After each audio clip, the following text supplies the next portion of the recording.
All right, my friends, buckle up. Today we're diving into the fascinating differences between the UK and the USA. From accents to food, driving to humour, holidays to measurement systems. It's going to be a wild ride. It's going to be as unpredictable as British weather and as exciting as a Super Bowl halftime show. One of the first things you notice is the accent. From the Queen's English to a thick Scottish brogue, or the southern drawl to that fast-talking New Yorker, it's like a linguistic symphony. Sometimes you can barely understand a word anyone's saying. It's like they've invented a whole new language using only vowels, or in the case of some parts of Scotland, only consonants that sound vaguely threatening. Think about it, you could be at a party casually chatting about the weather. But if you've got someone from London and someone from Texas, it's like they're having two completely different conversations. And then there's the slang. You try explaining the concept of taking the piss to someone who thinks pants are underwear, it's a recipe for a hilarious cultural misunderstanding. Now let's talk about food. In this corner we have the UK, the land of fish and chips, Sunday roasts, and yes, beans on toast. And in the other corner we have the USA, home of the burger, the land of the free, and the brave souls who deep fry everything. From mac and cheese to chicken and waffles, America's got a love affair with comfort food. In the UK, we're all about a good cup of tea with milk and maybe even a biscuit, or cookie, as our American friends would say, on the side. But in the US, it's all about that iced coffee, and the bigger, the better.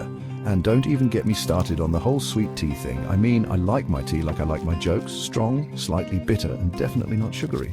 The culinary rivalry is real, and it's delicious.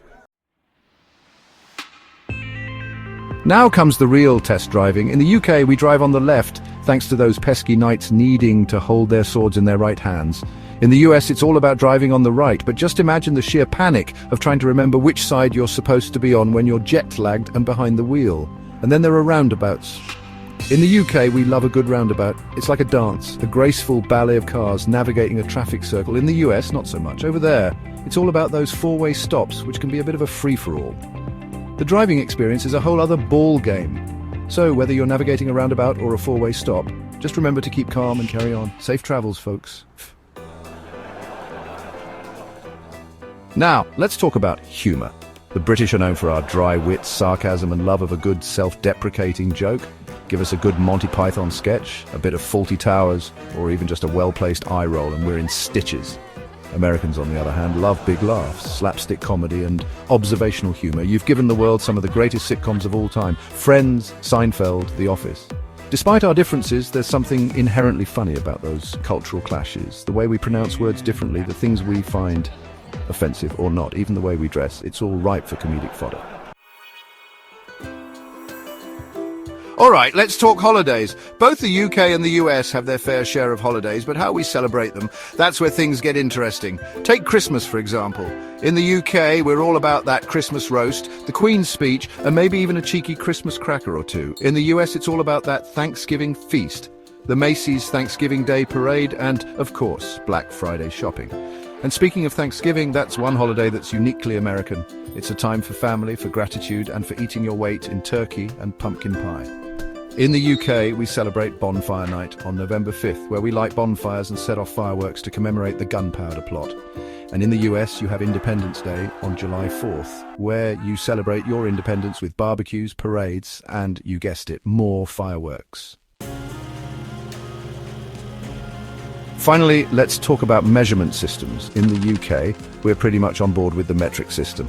Meters, litres, Celsius, it all makes sense, right?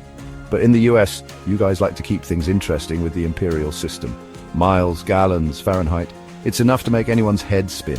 Imagine this. You're in the US, and someone asks you how far away something is. You tell them 2 kilometers, and they look at you like you've just spoken another language. Or you're in the UK, and you ask for a pint of beer, and they bring you a glass that's a completely different size than what you're used to. So next time you're traveling between the UK and the US, just remember, embrace the chaos, be prepared for anything, and always pack a converter.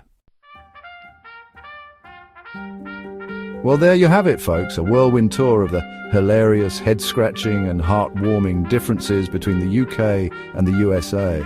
From the way we talk to the way we eat, drive, laugh, celebrate, and even measure things, it's clear that we're two nations separated by a common language and a whole lot of ocean.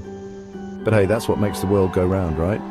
The beauty is in the differences, in the unique quirks and characteristics that make each culture special. Thanks for joining us on this cultural journey. We had a right laugh exploring the ins and outs of British and American life. Don't forget to like, comment and subscribe for more fun comparisons. Until next time, cheers mates.